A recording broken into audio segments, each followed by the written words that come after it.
ಇವತ್ತಿನ ನನ್ನ ಆಯ್ಕೆಯ ಓದಿನ ಪುಸ್ತಕ ನಂದೀಶ್ ಹಂಚೆಯವರ ಅಲ್ಲಮ್ಮ ಮತ್ತು ಅರಾಜಕತೆ.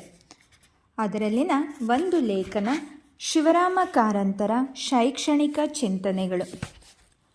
ಶಿವರಾಮ ಕಾರಂತರು ಕನ್ನಡ ಸಮಾಜದ ವಿಶಿಷ್ಟ ಪ್ರತಿಭೆ. ಕಾರಂತರು ಈ ಸಮಾಜದ ಎಲ್ಲ ಕ್ಷೇತ್ರಗಳನ್ನು ಕುರಿತು ಚಿಂತಿಸಿದವರು, ಕ್ರಿಯಾಶೀಲರಾಗಿದ್ದವರು. ಅವರ ಈ ಕ್ರಿಯಾಶೀಲತೆ ಅವರನ್ನು ಬದುಕಿರುವಾಗಲೇ ಸಂಕೇತವಾಗುವಂತೆ ಮಾಡಿತು. ಕಾರಂತರ ಬಹುಮುಖ ಪ್ರತಿಭೆ ಕಲೆ, ವಿಜ್ಞಾನ, ಸಾಹಿತ್ಯ, ವೈಚಾರಿಕತೆ, ಶಿಕ್ಷಣ, ಸಾಮಾಜಿಕ ಸುಧಾರಣೆ, ರಾಜಕೀಯ, ಆರ್ಥಿಕ, ಧಾರ್ಮಿಕ ಹೀಗೆ ಎಲ್ಲ ಜ್ಞಾನ ಕ್ಷೇತ್ರದಲ್ಲೂ ಅಸಾಮಾನ್ಯ ಕಾರ್ಯಸಿದ್ಧಿಯನ್ನು ಸಾಧಿಸಿದ. ಅವರ ಈ ಪ್ರತಿಭೆ ಕೇವಲ ಔಪಚಾರಿಕತೆಗೆ ಈ ಎಲ್ಲ ಕ್ಷೇತ್ರಗಳನ್ನು ಗಮನಿಸಿದ್ದಲ್ಲ, ಈ ಜ್ಞಾನ ಕ್ಷೇತ್ರದ ಹಿಂದೆ ಇರುವ ಜ್ಞಾನದ ಅರಿವಿಗೆ ತೀವ್ರ ಕುತೂಹಲಕಾರಿಯಾಗಿ ಕ್ರಿಯಾಶೀಲವಾಗಿದೆ. ಇವೆಲ್ಲವನ್ನು ಗಮನಿಸಿದರೆ ಒಬ್ಬ ವ್ಯಕ್ತಿ ಇಷ್ಟೆಲ್ಲವನ್ನು ಸಾಧಿಸಿದರೆ ಎಂದು ಆಶ್ಚರ್ಯ ಉಂಟಾಗುತ್ತದೆ.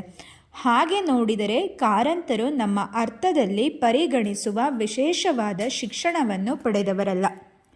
ಕಾಲೇಜು ಶಿಕ್ಷಣಕ್ಕೆ ಕಾಲಿರಿಸುತ್ತಿದ್ದಂತೆ ಆ ಕಲಿಕೆಯ ಕ್ರಮದಿಂದ ಬೇಸತ್ತು ಶಿಕ್ಷಣವನ್ನು ಅರ್ಧಕ್ಕೆ ನಿಲ್ಲಿಸಿದವರು.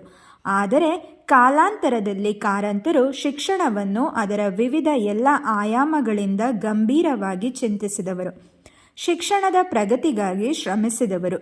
ಕುತೂಹಲದಾಯಕವಾದ ಸಂಗತಿಯೆಂದರೆ ಕಾರಂತರಷ್ಟು ಶಿಕ್ಷಣವನ್ನು ಕುರಿತು ಗಂಭೀರವಾಗಿ ಚಿಂತಿಸಿದ ಮತ್ತೊಬ್ಬ ಸೃಜನಶೀಲ ಬರಹಗಾರನಿಲ್ಲವೆಂದರೂ ಅತಿಶಯೋಕ್ತಿಯಲ್ಲ.